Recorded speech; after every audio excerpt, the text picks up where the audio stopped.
Light is such a big part, such an essential part of our experience.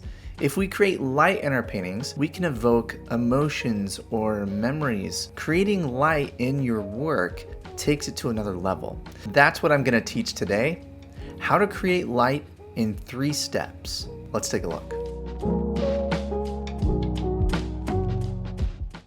I have a free gift for you. Watercolor is not a very forgiving medium. It's hard to correct. So having a plan from the beginning is crucial. That's why I created this free video lesson, 7 Secrets of Fresh, Powerful Painting. I give you 7 powerful tips that will help you plan your painting, mindfully paint your scene, and most importantly, know when you are done and avoid overworking. Many students have already watched this video lesson and are seeing great results, and I know that it can help you out as well. All you have to do is follow the link in the description down below, and you can start painting more fresh and powerful paintings. All right, back to the video. Light is such an essential part of our experience. Creating a sense of morning light or evening light or midday can really elevate your work to another level. It can help you portray the story of your scene.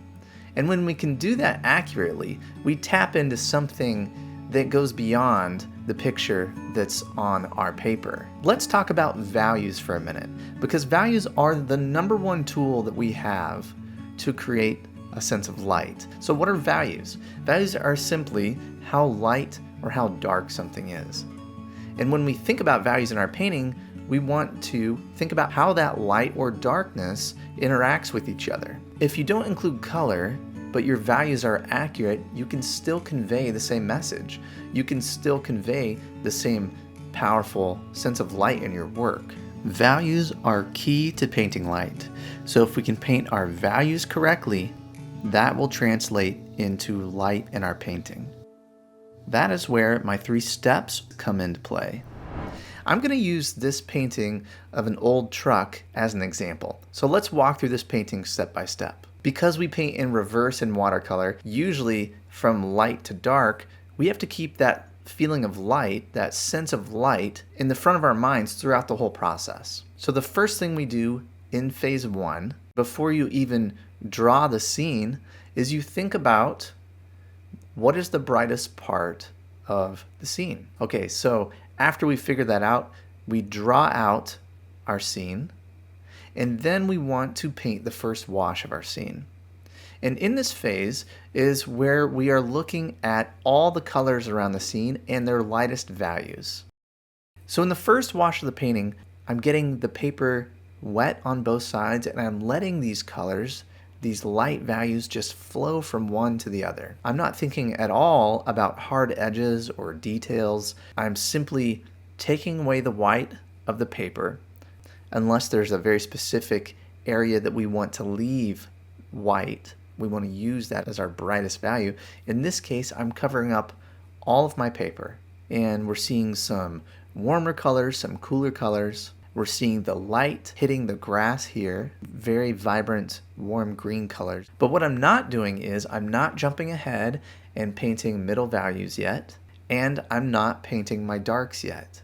I have to remember that in this first phase, my objective is to set myself up for the next wash. Let's move on to step number 2, our second wash of the painting. Now in this wash, I'm starting to introduce a little more strength to the scene. We're starting to get a little bit sense of the light of the scene. And I'm looking for a large connected shape. And the reason I like to paint in this way is because I'm allowing the colors to flow from one to the other. I'm creating a more unified feeling to the painting rather than a lot of little separated objects around the scene. So that's what we're doing within this second wash. I'm creating the large shape, I'm looking for connections, and we're starting to establish some stronger values in the painting. So now we've gone from the lightest values, the middle range of values, and we're leaning towards some of our darker values. After we've painted this large middle value shape, we are ready for step 3, and that is the darks and the details of the painting. So we've thought more abstract through the first two phases. We looked for a large connected shape in the last phase, and before that, we were just looking at the lightest values of the painting and letting colors flow into each other. Now it's time to get a little more precise. And so now this is the phase where I can add a little more value on this large tree. I can add some darks around this truck to start to give it a little more definition. Once I feel like my details are in a good place, I'm ready to add some finishing touches to the painting. I am using a little bit of ivory white gouache. I don't want to paint around really tiny little bits around my painting when I'm painting the large middle value shape. Andy Evenson has a great quote, and he says this a lot, and it's always stuck with me. Don't sacrifice the big for the small. Think more about the large shape in the scene rather than painting around really small details. The small details of the scene are not going to portray the light. The hard work has already been done by the values in the scene. The large shape, how light the first wash is, how strong the second wash is, and how strong your darks are. The big picture is what's going to make your painting work. These little details are polishing and things to end the painting with. So I'm taking a little bit of gouache and I'm going in and I'm touching up a few areas where I want the light to really shine. The little glare on the truck, these little bits of highlights around the scene.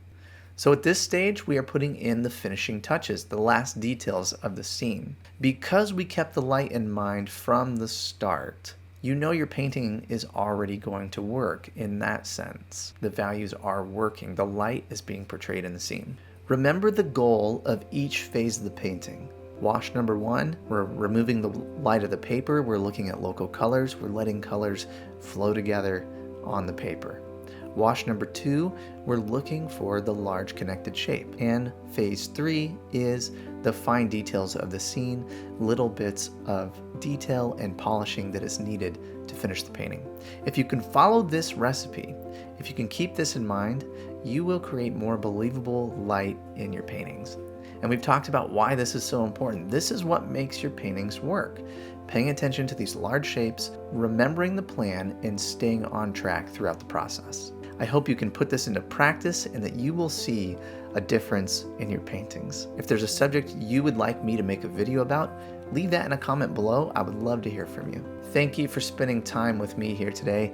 Keep working at this, keep practicing and moving forward, and I'll see you next time.